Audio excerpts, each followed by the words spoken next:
"Sir, this note was under your plate," the waitress whispered, sliding a crumpled paper toward Gabriel Whitman as crystal glasses clinked around him. He unfolded it with steady hands, only to freeze. "My mom is dying. I have your eyes. Isla." His wine turned bitter in his mouth, the room spinning as a daughter he never knew shattered his perfect world. What would you do in his place? Share your thoughts below. The hum of low conversation floated like silk through the dining room of the French Laundry, where the cream of Napa Valley gathered under pools of warm golden light. Waiters glided like shadows between tables, set with crystal and porcelain, their movements rehearsed to the rhythm of perfection. At a corner table, Gabriel Whitman swirled the deep garnet in his glass, a picture of composure, the very embodiment of success. At 50, his face carried the sharpness of a man who had carved his way through decades of brutal competition, the CEO of Whitman Dynamics, the country's leading logistics and clean energy giant. He knew how to hold a smile without feeling it, how to nod at senators and billionaires while his mind calculated margins and moves that stretched years into the future. The amuse-bouche had just been cleared when something caught his eye. Beneath the empty plate rested a small folded square of paper, creased at the edges as though handled by hesitant fingers. Gabriel frowned, slipping it into his hand with the subtlety of a man accustomed to scrutiny. He unfolded it beneath the tablecloth. The handwriting was uneven, childish, yet deliberate. "My mom said you should know about me before she dies. I have your eyes. Isla. I'm at Harbor Light Children's House, Monterey." A photograph slipped out with the note. A girl, no more than 8, stood before a mural of a lighthouse painted in bright, clumsy strokes. She was unsmiling, steady, her expression far older than her years.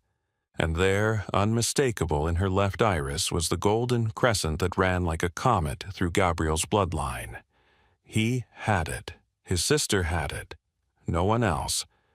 His chest tightened as if the room had lost its oxygen. "Everything all right, Mr. Whitman?" The maitre d's voice carried quiet deference, though his eyes flickered with curiosity. Gabriel folded the note once, twice, his fingers unusually unsteady. "I've remembered something I should have done years ago." His chair scraped softly as he rose. As he crossed the room, his gaze found a young waitress who quickly dropped her eyes, her hands twisting at her apron. Gabriel stopped before her. "Did someone give you this?" His tone was controlled, though there was an edge beneath. Her voice tumbled out in a rush. "She came in earlier with the social worker, sir, a little girl. She asked me to hide it under your plate. Said it was the only way you'd notice. I didn't mean to, she just looked like she needed someone to listen." Gabriel's throat burned with a memory. Marina. The name rose unbidden, and with it the image of a woman who painted in wind-whipped courtyards of Santa Fe, who had accused him of living in straight lines because he feared the wildness of circles. Marina, with her impossible laugh and her refusal to compromise. He hadn't seen her in years. And now, this note, a girl's steady eyes, and the word "dying" scrawled like a dagger. He turned to the maitre d'. "Have my car brought around." To the waitress he managed a nod. "Thank you. You did the right thing." The night air struck him sharp and cold as he strode out into the courtyard. The engine of his Tesla purred to life, and he pulled out onto Highway 29, leaving the glow of Yountville behind. Calls from his chief of staff lit the console, but he ignored them.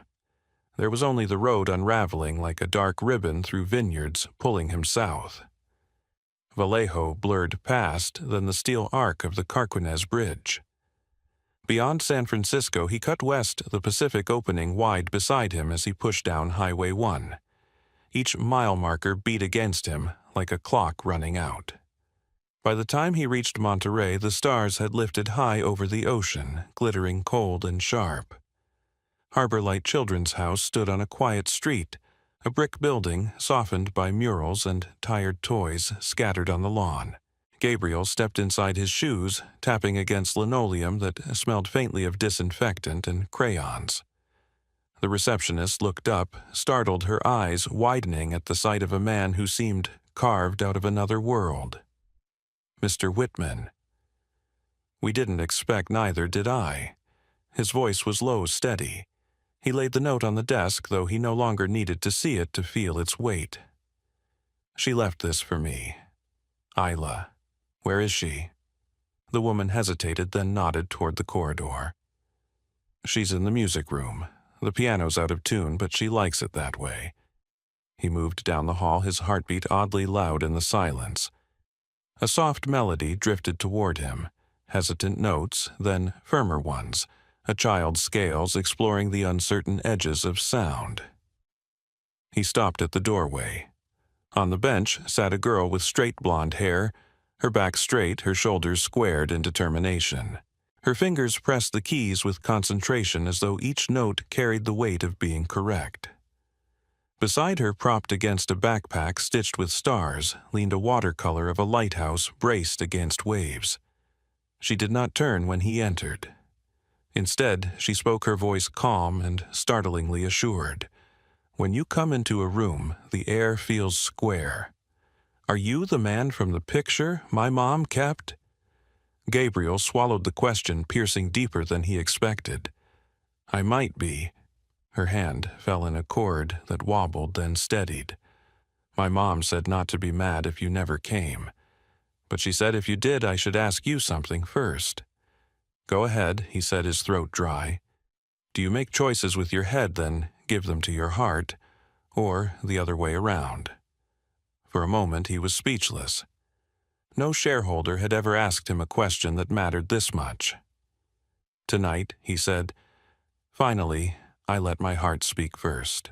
Only then did she turn, and the golden crescent in her iris caught the dim light like a fire on water. His own reflection stared back at him from eyes too young to be so knowing.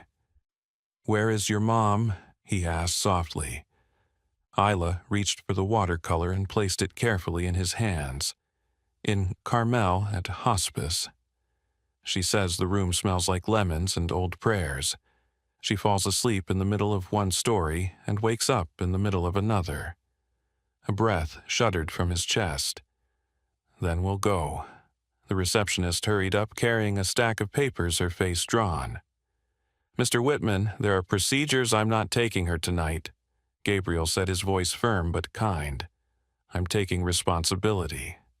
And this painting, if she'll let me. Isla studied him for a long moment, then passed the watercolor to him with hands that did not tremble. You have to bring it back, she said. Otherwise the lighthouse won't stay standing. Deal. He nodded. Outside, the wind carried the salt of the ocean, sharp and alive. Gabriel opened the passenger door. Isla climbed in, buckling herself with a practiced motion that spoke of a child too used to taking care of herself. He settled into the driver's seat, the watercolor balanced between them like a fragile promise. Tell me one thing about her, he asked as he guided the car onto the road. Isla watched the dark ahead. She says, lighthouses don't save ships. They just remind them they're not alone in the water. Gabriel's eyes flicked from the watercolor to the road stretching south toward Carmel. His hands tightened on the wheel. Then, let's remind her, he said, and pressed down on the accelerator, the night opening before them like a story that had waited too long to be told. The hospice stood at the edge of Carmel, its whitewashed walls softened by bougainvillea that clung stubbornly against the sea wind. Gabriel had parked the car under the shadow of a cypress tree, the lighthouse watercolor propped in the back seat, and walked with Isla through the double doors that opened to a quiet hallway. The air was sharp with lemon disinfectant, yet there was a faint undertone of lavender that clung to the curtains as if someone had tried to make this place gentle. Nurses moved softly, their shoes whispering against linoleum, their eyes carrying the practiced kindness of those who have watched more goodbyes than most. Isla led the way, her hand tucked into the strap of her backpack. She moved with a self-possession far beyond her 8 years, though Gabriel noticed the small tremor in her fingers when she reached for the handle of a half-open door. Inside the room was a wash in late afternoon light, and on the bed lay Marina, her hair, once a cascade of wild gold that had defied combs and conventions, now thinned across a pillow. Her cheeks had hollowed, but when her eyes fluttered open they held the same unshakable brightness he remembered from years ago in Santa Fe. She smiled faintly when she saw Isla, and then stopped her gaze, shifting to the tall figure behind her daughter. Gabriel. Her voice was barely more than a breath, but it carried the same cadence, a rhythm of certainty. I wondered if you'd find her. The words sliced through him. You should have told me, he said, quietly, moving closer, though he was careful not to jar the fragile calm of the room. Marina reached for Isla's hand and brought it to her chest. You were building your empire. I couldn't ask you to split yourself in two. But I told her you'd come one day, didn't I? Isla? The girl nodded, her expression unreadable. She stood between them, the golden crescent in her eye, glowing in the sunlight, like a mark of truth. Gabriel knelt to her level, uncertain of how to speak. I didn't know about you. He admitted the words heavy foreign. But if I had... He stopped, unable to finish. Regret was a language he was only beginning to learn. Isla tilted her head. Mom said you make choices with your head. She said you'd come when your heart finally got a turn. Gabriel met her gaze, and for the first time in decades he let himself feel the crack in his composure. She was right. The nurse returned with a clipboard, her expression apologetic. Mr. Whitman, there are forms. Miss Navarro left instructions naming you, though she never contacted you directly. It's all here. She set the folder on the table. We'll need legal steps, but she made sure we knew where to find you.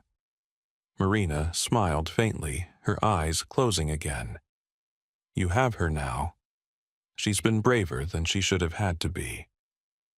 Silence filled the room.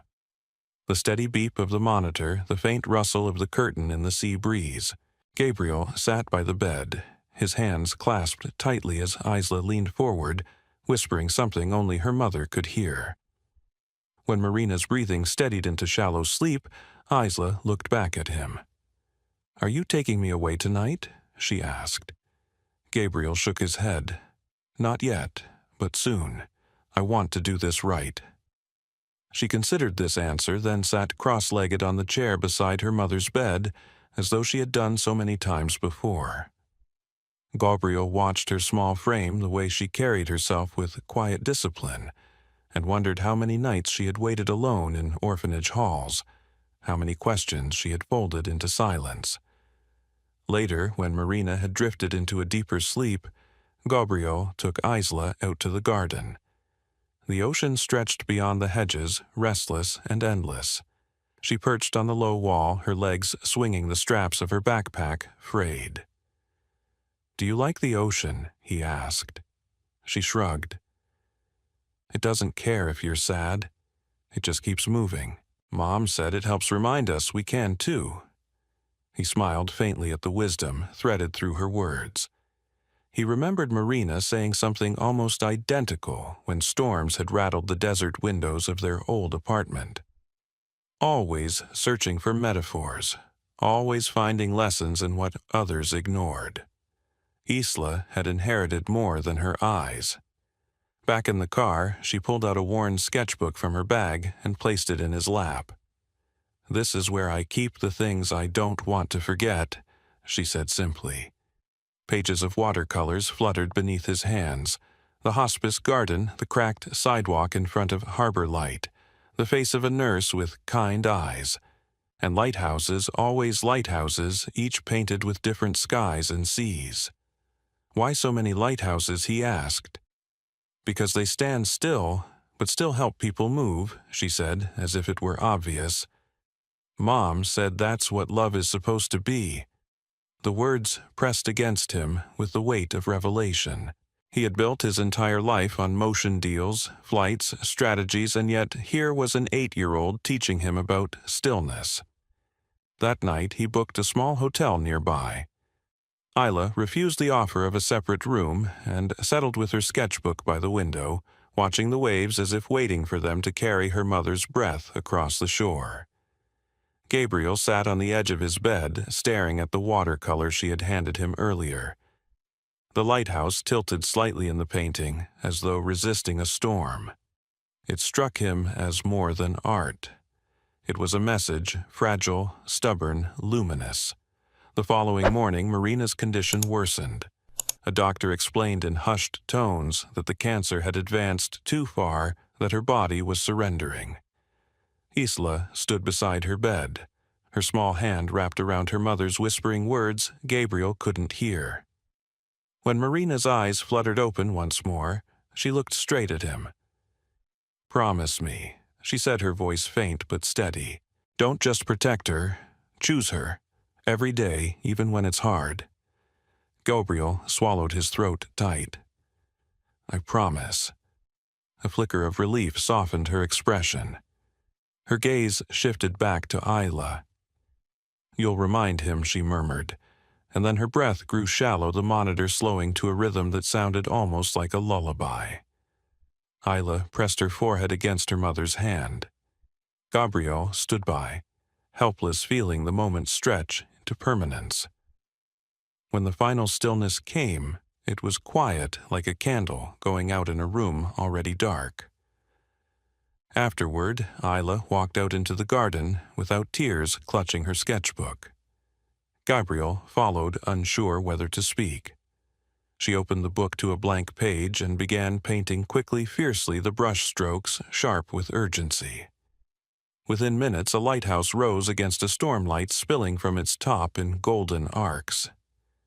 She looked up at him, her face pale, but her eyes unflinching.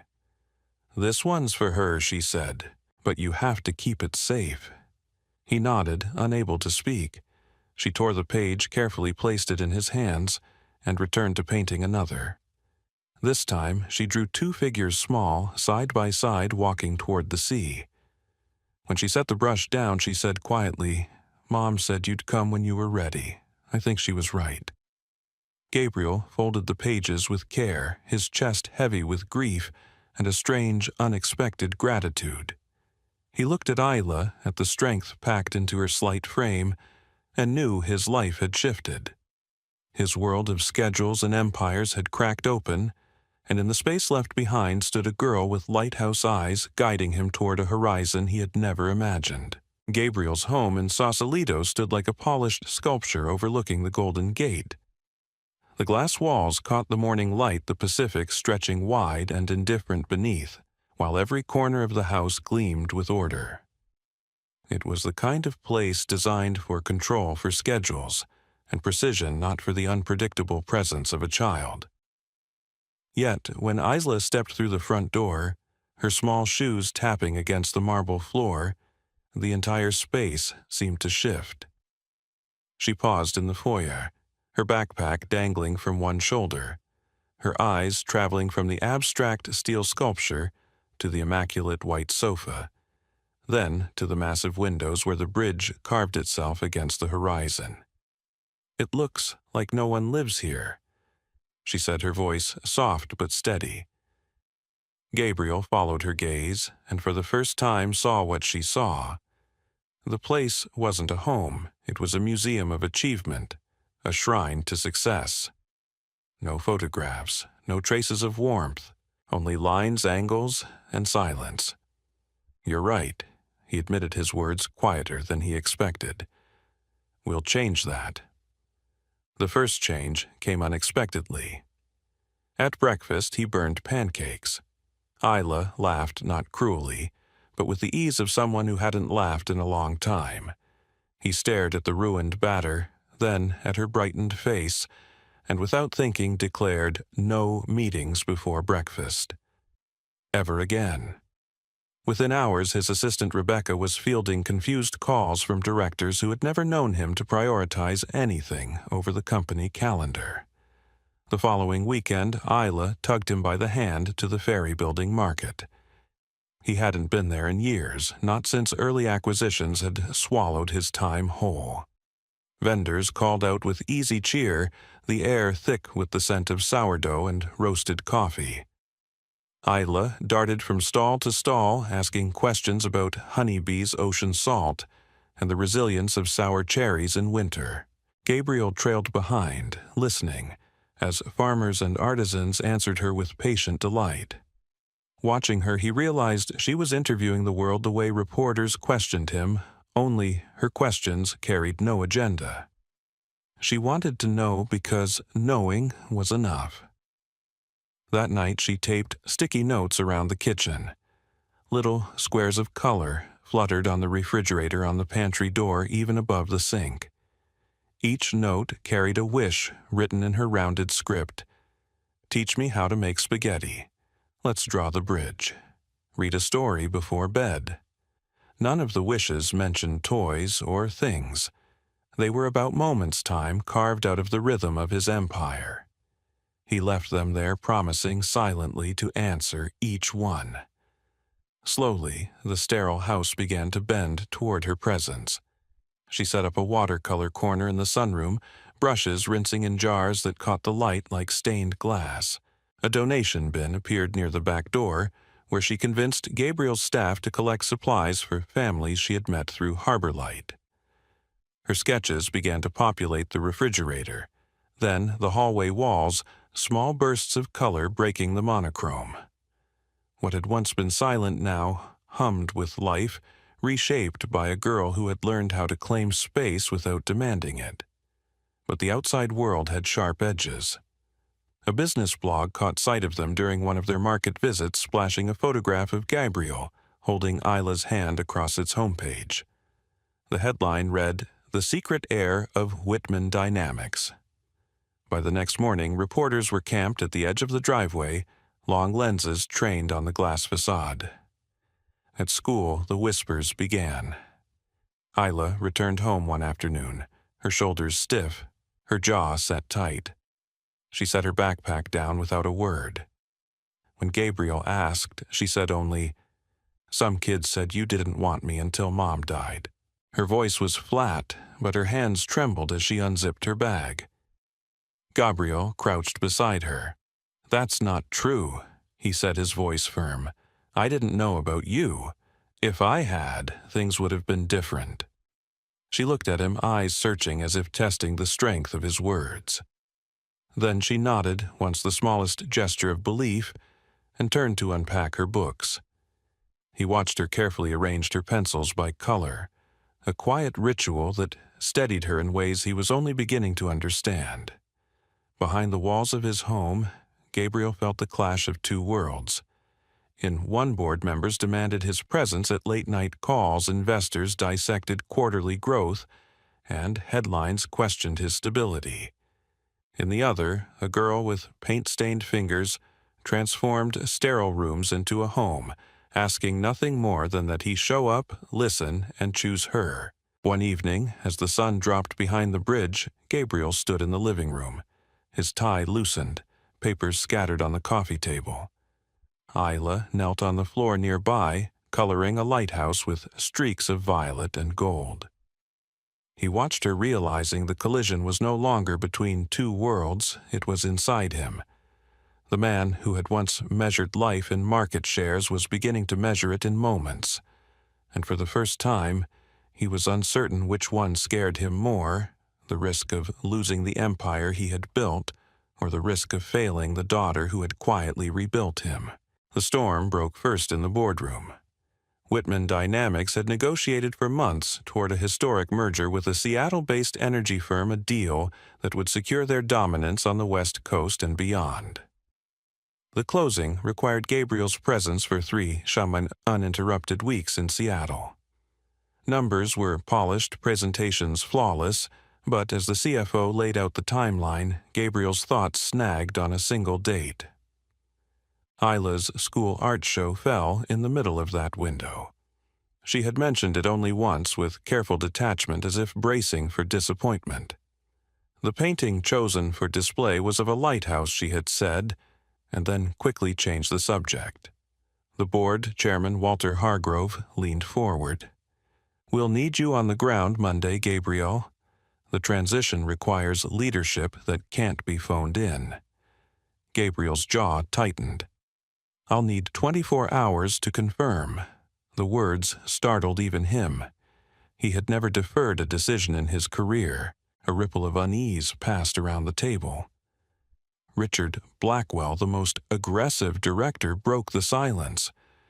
"Your priorities seem altered, Gabriel. This company was built on your singular focus. Don't lose it now." He didn't answer. That night, he stood in the doorway of Isla's room. She was sprawled on the floor. Watercolors spread in a semicircle around her, the smell of paint fresh in the air. The lighthouse on her desk stood tall against an angry sea, its beam cutting through the storm. He realized she had painted not just a structure but a metaphor. He sat on the edge of her bed. "Tell me about this one," he asked. Isla hesitated, then said, "It's supposed to be strong even when the waves hit, but sometimes I think the waves are stronger." She didn't look up from the page. Gabriel felt the words land like a verdict. The waves were his world, the board, the investors, the constant pull of power. She was asking if he could stand firm. He reached out, resting a hand on the corner of the paper. "Your painting matters more to me than any meeting." She searched his face for cracks, and though she said nothing, he could see the hope she was trying not to hold. 2 days later, the storm took another form. A man appeared at his office, Elias Navarro Marina's brother. His suit was pressed, his expression cold. He carried documents prepared with unsettling efficiency. "I've filed for custody of Isla," he said without preamble. "Our family has the stability and structure she needs. You're a businessman, not a father." Gabriel's lawyer flipped through the petition, his expression grim. Elias had gathered evidence, Gabriel's travel schedule, media scrutiny, even the tension in the boardroom. "The courts will favor blood relatives with proven stability," Elias continued. "You can't erase the fact that you ignored her existence for 8 years. Gabriel's voice remained level, though his pulse hammered. "You weren't there when Marina was dying. You weren't there when Isla cried in the night and had no one to hold her. I may be late, but I'm here now, and I'm not leaving." After Elias left, Gabriel lingered in the office long after dark. The lighthouse painting leaned against the wall, watching him. For once, he closed his laptop and picked up the brush Isla had left on his desk earlier that evening. He added a faint beam of yellow across the waves, imperfect but deliberate. The act felt like a vow. At the custody hearing, the battle lines were drawn. Elias's lawyer painted a portrait of a child in chaos, tethered to a man whose empire demanded everything. But when Gabriel took the stand, he abandoned the script his attorneys had prepared. He spoke not as a CEO, but as a father. "I've closed billion-dollar deals. I've built systems that move goods across continents. But none of it matters compared to the choice I make every morning now, the choice to show up for my daughter. Parenting isn't about perfection. It's about presence. I failed Marina. I will not fail Isla." The judge's expression softened, though no ruling was given that day. Outside the courthouse, Isla slipped her small hand into his, her grip fierce. "Are you scared?" she asked. "Yes," Gabriel admitted. "But I'm more scared of you thinking I'd ever give up on you." That night, they drove out to Pigeon Point Lighthouse, the real one that had inspired her painting. The beam cut through the fog, steady, unshaken by the stormy sea. Isla leaned against the railing, her hair whipping in the wind. "Are you choosing me because it's right?" she asked, her voice nearly lost in the roar of the waves, "or because you're afraid to be alone?" Gabriel turned toward her, the salt air stinging his eyes. I'm choosing you because you're my daughter, and because for the first time I know what matters." She held his gaze for a long moment, then nodded, the storm's spray catching in her lashes.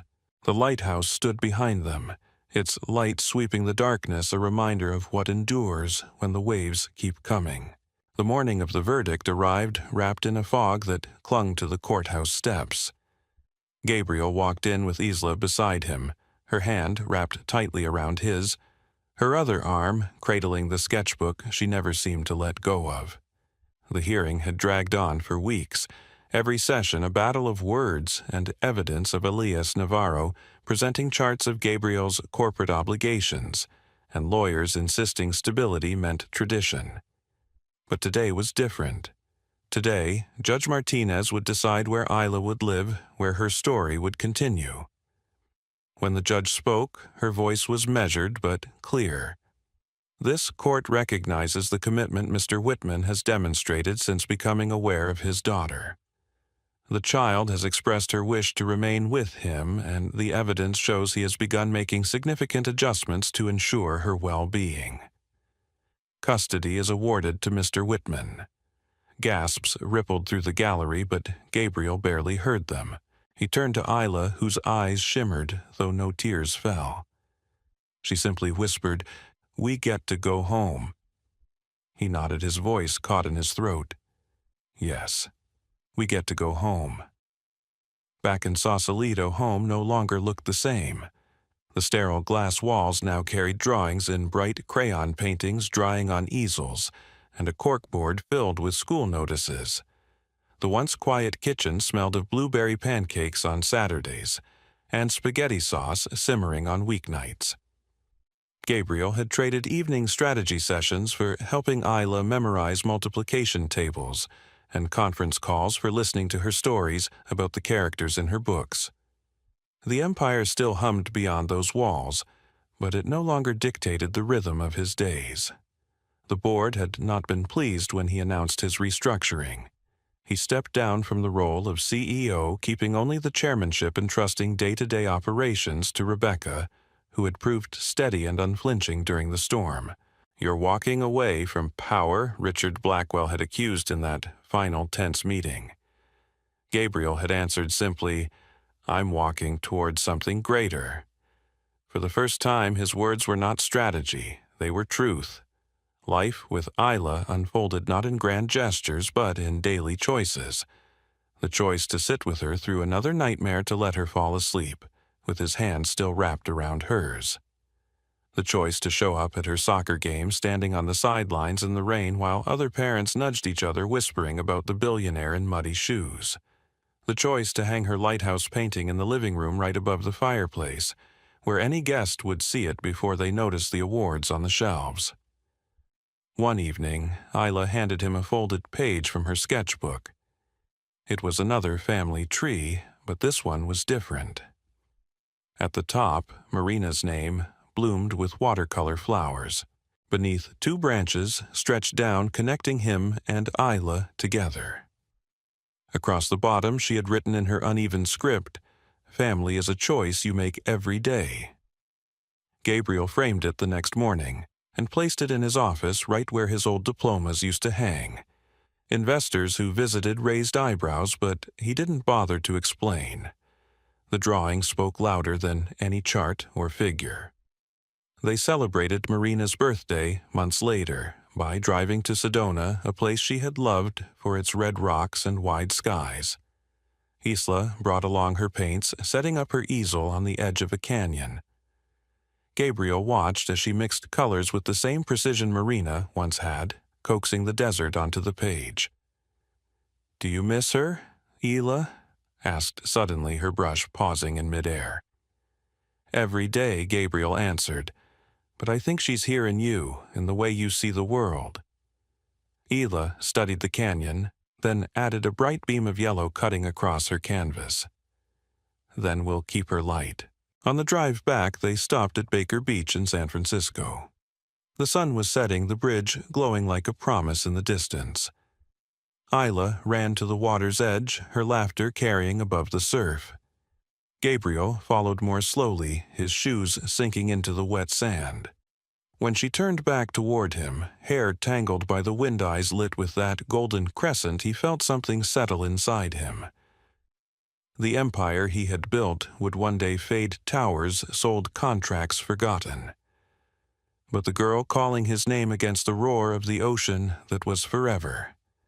That night, as they stood on the balcony of their home city, lights flickering in the distance, Isla slipped her hand into his. "Do you ever miss your old life?" she asked. Gabriel considered the question. He thought of late nights filled with nothing but screens of mornings where the first sound he heard was an email notification. He thought of the relentless climb, the hollow victories, the solitude masked by success. Then he looked at Isla. "No," he said simply. "I was surviving before. Now I'm living." She leaned her head against his arm, and they stood in silence, the beam of her lighthouse painting watching over them from the wall inside. In that moment, Gabriel understood what Marina had asked of him in her final days. Not to protect Isla as though she were fragile, but to choose her actively, daily, fiercely. And as the night wrapped itself around them, he knew he would spend the rest of his life keeping that promise. Gabriel Whitman's life had been defined by precision control and relentless ambition.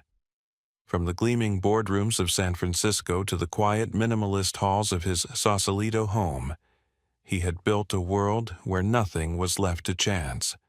Yet all of it, every deal, every tower, every headline had unraveled the moment a waitress slipped him a folded note at a restaurant. The words, written in a child's uncertain hand, "My mom is dying.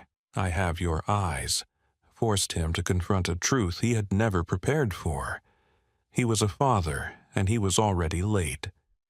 The journey that followed tore him between two worlds. On one side, the storm of corporate expectations, shareholders who demanded his absolute devotion, and family members who sought to pull Isla into their orbit of control. On the other side, an 8-year-old girl who had survived grief far beyond her years, who painted lighthouses as symbols of resilience, and who asked not for riches but for presence. Gabriel had faced every challenge life could throw at a businessman, but nothing compared to the moment Isla asked him, "Are you choosing me because it's right, or because you're afraid to be alone?" Each step forward became a choice. To sit with her nightmares instead of silencing his phone. To hang her drawings in his living room instead of another award. To risk the wrath of his board by missing a high-stakes trip for the sake of attending her school art show. And when Marina's brother tried to take her away, Gabriel discovered that fatherhood was not about biology alone, but about standing and fighting for a child, even when the odds seemed insurmountable. The courtroom battle ended with a verdict that gave him custody, but the true victory was quieter. It was found in the mornings where pancakes replaced meetings and evenings when laughter echoed across glass walls that once knew only silence in a family tree. Isla painted where his name sat next to hers beneath Marina's memory. For a man who once measured his worth in billions, Gabriel discovered that the greatest wealth was not counted in shares or profits, but in the small hand that reached for his each night before sleep. His life did not return to its old rhythm. It became something better, messier, louder, more uncertain, yet infinitely more alive. Gabriel chose every day to be not just a CEO, but a father, a presence, a lighthouse standing firm against the waves. And in that choice, he finally understood the lesson Marina had whispered in her final days: love isn't found in grand gestures, but in daily decisions. For us, watching this story unfold, the lesson is clear. In a world that constantly demands our attention through work, ambition, and endless distraction, what truly matters is where we choose to stand firm. Family love and presence cannot be postponed for tomorrow. They are built in the choices we make today to listen, to show up, to hold on even when storms rise. Gabriel's journey reminds us that redemption is possible, that it is never too late to turn and choose what matters most. If this story moved you, let it be more than a story. Let it be a mirror. Ask yourself who in your life is waiting for you to choose them today. Thank you for watching and sharing this moment with us. If you believe in the power of stories to heal, inspire, and remind us of what truly matters, we invite you to subscribe to our channel. Your support gives us the strength to continue bringing you meaningful stories that touch the heart and light the way forward. Together, let's keep building a community where love and family are always chosen every single day.